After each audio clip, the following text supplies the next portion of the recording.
In this video, I'm going to explain whether you can get YouTube TV on Xfinity and how to access it.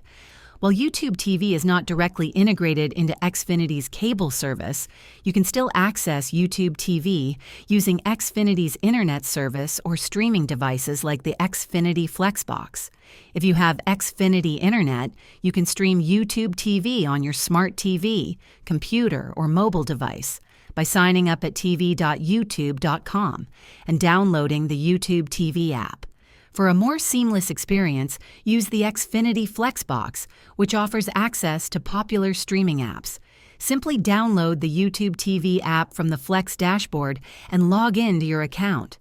Alternatively, if you're an Xfinity customer with a compatible streaming device like a Roku or Amazon Fire Stick, you can install the YouTube TV app there as well. Unfortunately, YouTube TV isn't available through Xfinity's traditional cable package, so you'll need an active YouTube TV subscription to access its content. By combining Xfinity's internet with YouTube TV, you can enjoy live TV streaming without needing traditional cable. And that's all there is to it. If this video helped you learn how to get YouTube TV on Xfinity, please give it a thumbs up and subscribe to the channel for more helpful tutorials. Thanks for watching.